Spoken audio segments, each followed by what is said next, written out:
don't have to. Thank you. All right. That's all right. Sometimes your vote matters, sometimes it doesn't. It's a good thing. Completely. All right, go ahead. Probably. Okay. All right. Mr. Mibb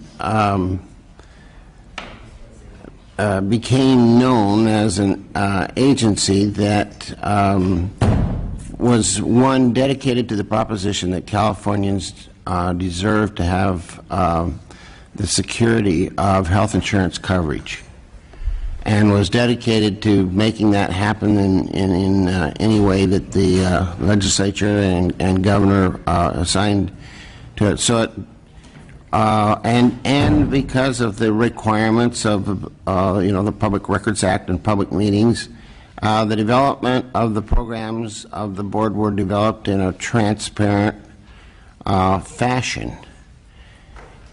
And so the legislature assigned us a successive series of programs to Mr. Mibb to be developed. The first was the high-risk pool, and then a purchasing cooperative for small employers. The AIM program, the Access for Infants and Mothers program, and then the Healthy Families program. So all in succession, and these programs, as I said, were developed in a very in a public fashion with broad advocacy input. And the board and staff were a tool for the governor and legislature to develop and implement these programs in that fashion. This might be overstating the case, but we believe that the way that the exchange board and staff are organized in California is, on the same pattern as Mr. Mibb, and I think, looking at that, it may have come to the folks in the administration may have come to the conclusion: why do we need the two tools in a shed with exactly the same structure and the same purpose? And so that it has been proposed for Mr. Mibb to be subsumed into the Department of Healthcare Services. Okay. Any questions? Okay. Comments from any? Are there savings to be achieved, administrative savings to be achieved as a result of the elimination of these separate entities and folding into one? Sean Martin, Legislative Analyst's Office. We did not identify any savings in the administration's proposal. Okay. Yes. Mayor Kasagan, Department of Finance. At this point in time, Madam Chair, we're not anticipating any savings from this elimination and transfer to DHCS, but we assume that further down the line, as they get integrated into DHCS programs, there will be certain efficiencies. Okay. Madam Chair, if I have some further comments. In our analysis of the health budget for 2014-15, we laid out some principles of when government reorganizations make sense, based on whether they maintain or improve efficiency by eliminating duplicative functions or maximizing existing resources, maintain or improve the effectiveness of government by providing better services, maintain or improve accountability, also whether it's based on a policy rationale and whether it reflects legislative priorities. And in looking at the administration's proposal to eliminate the Managed Risk Medical Insurance Board, we found that it wouldn't immediately improve efficiency or effectiveness. It is really a lift and shift from Managed Risk Medical Insurance Board to Department of Healthcare Services. It's unclear whether it would improve effectiveness. Potentially over the long term there would be some integration of these services with other Department of Healthcare Services programs. In terms of whether it's likely to maintain or improve accountability, we don't believe that it will, and the reason for that is the Managed Risk Medical Insurance Board exercises a high degree of accountability through monthly meetings, and a lot of key data about these programs is made public on a monthly basis. That will cease to occur if we eliminate Mr. Mibb. Also, it's unclear to us what information the administration will provide at the time of January 10 with regards to these programs that Mr. Mibb is currently administering.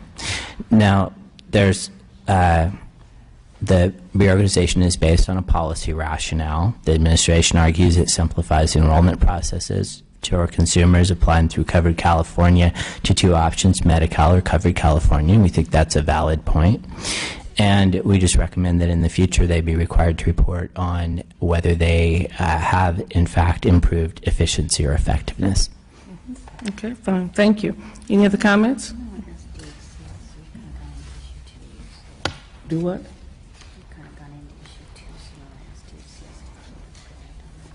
Okay, does DHSS want to present on this? Are they here? Uh-huh.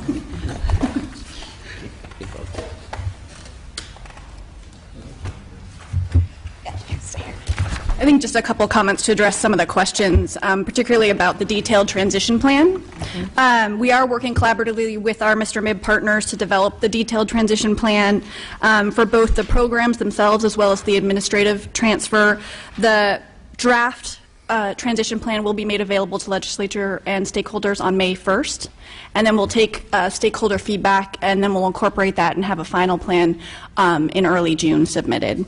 The plan, sort of at a high level, the things that we're looking at will describe the legislative authority for the transition of the programs, the participating departments, the goals for success, and we'll outline the operational steps, key timelines, and milestones for the programmatic and administrative transitions. So we are working weekly to get that transition plan out to you, again, a draft version by May 1st. Okay, sounds good. And I forgot to tell you who I was. Mary Cantwell, Chief Deputy Director, DHCS. Okay, very good. You've seen me before. I But see you've been here before. I forgot the recording doesn't always know you, though, huh? Yes. Okay. We don't have TV, so that's understandable. Okay. Any other questions? Okay, comments? Yes. Thank you, Madam Chair. My name is Lucy Quachinella. I'm here today on behalf of Maternal and Child Health Access. One of the concerns that we have about the proposed transfer of the Mr. Mibb programs over to the Department of Healthcare Services is that there is a great potential for some of these programs, in particular the Access for Infants and Mothers program, or AIM, and the Children's Health Insurance program, the CHIM. There is great risk that these programs will be swallowed up. And in fact, I'm still not clear how this could possibly have happened, but the AIM program is funded by CHIP, by the Federal Children's Health Insurance Program, the same federal funding source, 2/3 match, that we had for the Healthy Families Program. And somehow, in the implementation of the Affordable Care Act, AIM was left out of the new enrollment system, and it's created major problems for pregnant women and their children. And without casting blame or aspersions on anyone in the room today, every hearing I attend, the assumption appears to be that California now has 2 insurance affordability programs, or will soon have only 2 insurance affordability programs. And that, of course, is the federal terminology under the ACA, an IAP, Insurance Affordability Program. And we tend to think of that as Medi-Cal and Covered California. And if you go to the Covered California website, you find information about Covered California and find information about Medi-Cal. You don't see very much at all about AIM. Things are being done to change that, and we greatly appreciate it. But on the point of transparency and accountability and overall messaging, it's absolutely essential that we not lose sight of this program. There are about 1 million California women in the income bracket for AIM eligibility. So this is not an insignificant group. And another concern that we have with the proposed trailer bill language, and we've submitted detailed comments to the administration, hoping to be able to work with them on this, but a major concern is that they propose eliminating the AIM as a name, as a brand. And we've already we've had so much catch up to do to remind the world that this program still exists. And if we now go and change the name, it's going to be a major marketing issue. So we would respectfully request that we keep the name AIM, and that in the actual transition, and when we see the details of the plan in June, it be very clear where the accountability resides and what mechanisms there will be on reporting for transparency. Thank you. Thank you very much. Okay, any other comments or questions? Okay. Thank you very much. That brings us to our, we did our elimination of Mr. Mibb, so we have that. While we have a quorum, let me have the roll call so we can do the quorum and go back and do the voting that we need to get done. I don't think we have any of the items to vote on in our agenda, but we do have the ones that we skipped over. Yes. Weber. Here. Chesbro. Here. Dickinson. Here. Grove. Mansour. Okay. If we can go back to the items that we need to vote on, we're at the very beginning, item 4140, issue number 2, healthcare reform, healthcare workforce budget change proposal.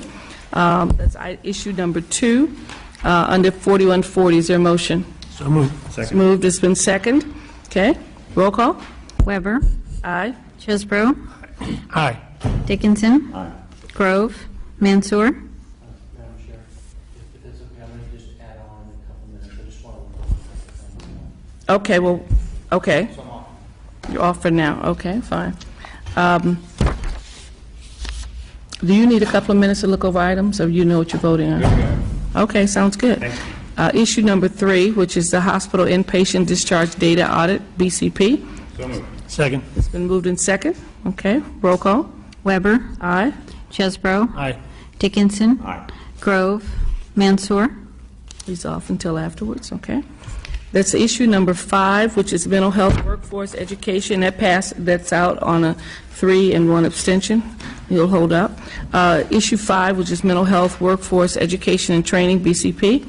So moved. Second. Moved, second. Okay. Roll call. Weber. Aye. Chesbro. Aye. Dickinson. Aye. Grove. Mansour. Okay. And our last item to vote on is issue under 4150, issue number 2, information technology contract staff conversion, BCP. So moved. Second. It's been moved in second. Roll call. Weber. Aye. Chesbro. Aye. Dickinson. Aye. Grove. Mansour. Okay. And we'll come back to that at the end to get your vote. That moves us now to 4260, 4280, which we've done the elimination of Mr. Mibb. You want to add anything else? You have some other items there? Okay. Anyone have any questions on that? Okay. I think we've done that. Let's do 4260, which is Department of Healthcare Services then. It's our last item for the day. All right. Thank you, Madam Chair. Mary Cantwell, Chief Deputy Director at the Department of Healthcare Services. So specifically here we have a BCP related to the implementation of AB 85. Through this BCP, we're requesting 18 positions to implement the provisions of that law, which include the savings calculations, reconciliations, rate development, policy development, and administrative hearings. In the agenda, you requested an update on the implementation, and you had a few questions, so I'll go into that. As the agenda laid out very clearly, AB 85 was one of the key components of the implementation of the Affordable Care Act. It contained 2 key elements: options for counties to related to the determination of the amount of health realignment to be redirected to social service programs that due to savings expected as a result of the Medi-Cal expansion, and a corresponding decrease in county responsibilities for indigent health care. And the second element related to requirements related to primary care provider assignment and reimbursement levels for county public hospital systems. The department, in coordination with the Department of Finance and counties and health plans, have been working to implement both provisions of AB 85. With respect to the county options for the realignment redirection, in the end, all 12 public hospital counties chose to use the formula option, and 7 of the non-public hospital counties chose to use the formula option as well, while the remaining 5 counties in CMSP will just have a straight 60-40 split of realignment redirection. For the formula counties, the first set of requirements was to work through the historical determinations. We have done those. Counties had until February 28th to appeal those determinations, and although 8 initially appealed those determinations, 6 have since withdrawn those appeals as we were able to work through with them and get final agreement on the numbers. There was the County Healthcare Funding Resolution Committee that the 2 final counties who still had appeals presented to. We and the Department of Finance and the counties each have a representative on that committee. The committee voted 2-1 in both counties' situations to uphold DHCS's determinations. Those two counties now have the ability, if they so choose, to raise an appeal to the Office of Administrative Hearings. So they'll have 30 days to do that. So at this point, we don't know if there will be further appeals on that. As for the development of an updated 14-15 savings estimate, we're currently working in collaboration with both the counties and the Department of Finance on the assumptions that we will use to project changes to the county's costs and revenues due to health care reform. We have been working very diligently over the last several weeks with the counties really in partnership to hopefully come to consensus on those estimate numbers. Those final numbers will be contained in the May revise. You had several questions in the agenda. First, what county programs and services are funded with health realignment funds? Counties fund various services with their health realignment funds, which include indigent health care services as well as public health and jail health. Counties that elected to use the county savings determination formula did report the amount of health realignment funding used for indigent services for the historical years, so we do have that information now. In terms of reporting to the state on how they use this funding or how they might change their services as a result of AB 85, there aren't any specific requirements in AB 85 for counties to report changes to the state or how they will use this funding. However, for those formula counties, the 19 counties I mentioned earlier, we will be collecting information each year on the cost of the services they're providing as well as the number of people being served. And so we'll certainly be making that information available to folks as we get it.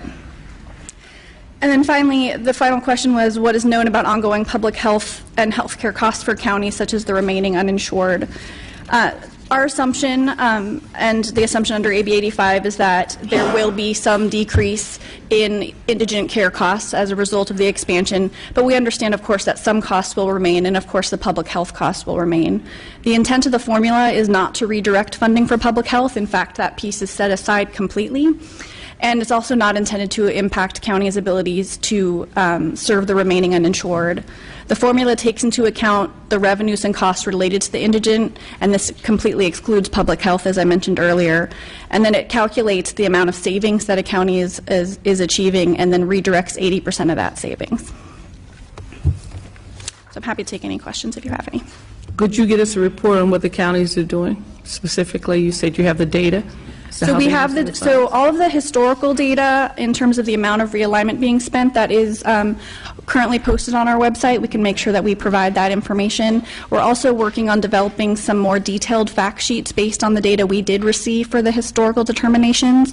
And then each year the counties will be, who chose the formula option, will have to report specific information to us. And again, we will make that information public when we receive it. Okay, sounds good. All right. Any questions? Comments? Any comments from LAO or Finance? Okay, any public comments? We request the legislative analyst to present the advocate's proposal. You have an advocate proposal? Sure, Sean Martin, Legislative Analyst's Office. As it says in the agenda, advocates propose the following in order to extend health coverage to the uninsured. California would provide full-scope Medi-Cal coverage to those Californians who would be eligible for Medi-Cal except for their immigration status.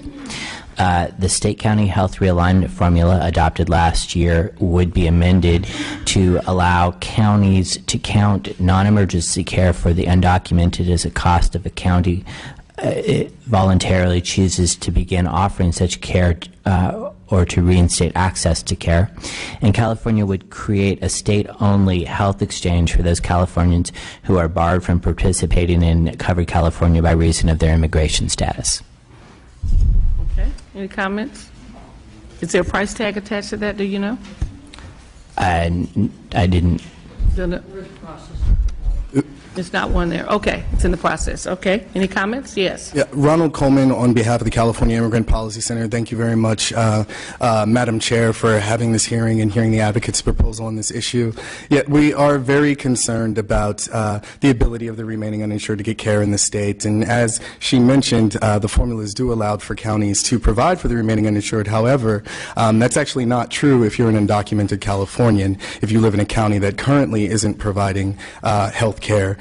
to your family. So, as what we would like to see in California is certainly equity as it relates to our healthcare system. We certainly would like to expand our state-funded Medi-Cal program to allow undocumented immigrants to get into the program if they are under 138% of the federal poverty level, up to 266% if they are an adult.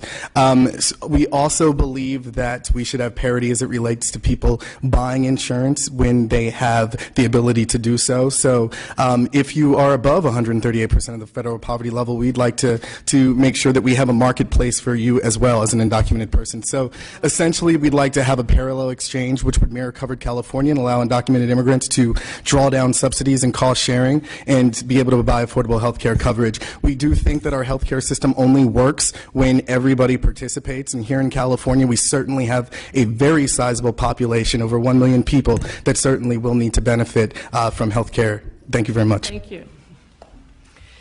Beth Capel on behalf of Health Access California, also one of the proponents of this proposal to create a state-only Medi-Cal program that builds on the existing restricted scope Medi-Cal that covers undocumented persons but gives them only emergency care. We think that if we gave them primary and preventive care, we would manage their care better and help with their costs. Every undocumented person can buy health insurance today under state and federal law. What they don't get are the subsidies to help them pay for it, so this proposal would help them do that. The third element of the proposal is to allow counties that, as of last year, did not provide access for the undocumented to be able to add that access, counties like Sacramento or Yolo or Contra Costa or San Bernardino, to be able to add that if they choose and count that in the realignment formula which you just heard. We think that would improve access for the undocumented in those counties that represent about half the population of California, where the counties don't currently provide access. Thank you. Good afternoon, Tahira Cunningham with the California Pan-Ethnic Health Network. We are also one of the advocates as part of this proposal. California's communities of color represent 74% of the remaining uninsured. A lot of those, or the uninsured in general, excuse me, a lot of those individuals benefit a lot from the Medi-Cal expansion and Covered California, but as was stated, 1 million of those people from our communities of color are left out. And we think California has an incredible opportunity to achieve health equity and provide that affordable, accessible health care for all. Thank you. Thank you. Elizabeth Landsberg with the Western Center on Law and Poverty, also here in strong support of this proposal. California has been a leader in Affordable Care Act implementation. Unfortunately, this is really the failure of the Affordable Care Act is the remaining uninsured. We hope California will continue to be a leader in providing health equity, and we urge your support. Thank you. Thank you. Hi, good afternoon. My name is Joseph Vigelav on behalf of the Coalition for Humane Immigrant Rights of Los Angeles, also strong support of this proposal. In 1996, California led the way when the federal government restricted legal immigrants from federal funded programs. We see this in line to what California has done in the past, allowing those folks that were restricted, in this case on the ACA, to be able to access some of those services. A little bit about some of our membership. We have several mixed status families in which you have young adults who have access to healthcare services and their parents are not able to access those services. And so for us, we want to be able to see families be healthy and allowed to have access to these services. Thank you. Thank you. Madam Chair, member Sarah Flocks of the California Labor Federation. We are also in support of this proposal. We believe that all workers should have health insurance through their job, and if not, then all Californians should be able to have access to health insurance. Thank you. Sean South, California Primary Care Association. Our member health centers and clinics grew out of the civil rights movement. They created their clinics in the communities that needed them to be there, and we think that this proposal fulfills the full dream of the Affordable Care Act, that all people in our state should have access to affordable health care, and they should all have equal access to good health. Thank you. Thank you. Hi, Rebecca De La Rosa with the Latino Coalition for a Healthy California, also here in support. We believe that every individual should have access to quality health care, especially preventive care, if we're thinking about this as a long-term strategy for managing our healthcare system costs. Good afternoon, Rosa Akil with Pico, California. Just wanting to underscore and underline all of the wonderful comments made by our good friends who've already spoken. Thank you. Thank you. Nicole Ortelman on behalf of the Alameda County Board of Supervisors. In Alameda County, we cover our undocumented population up to 200% of federal poverty level with a package similar to that of Medi-Cal, and we think that everyone should be eligible statewide. Thank you. Okay. Any other comments? Madam Chair. Yes. Aaron Cohen, Department of Finance. The administration has not yet been able to review this proposal, but we do note our concern that this proposal may have a significant impact on the general fund. So once we do have a chance to review the proposal, we will have a position, but at this point we have no position. Thank you. All right. Thank you very much. Okay. Any other comments? Questions? Okay. That having nothing else to state, we have a number of items that will be held open. We've passed 4 of the items on our agenda today, and we'll keep the roll open for Mr. Mansour to vote. But other than that, I won't say we're adjourned because I'm not supposed to say that, but I'll say goodbye.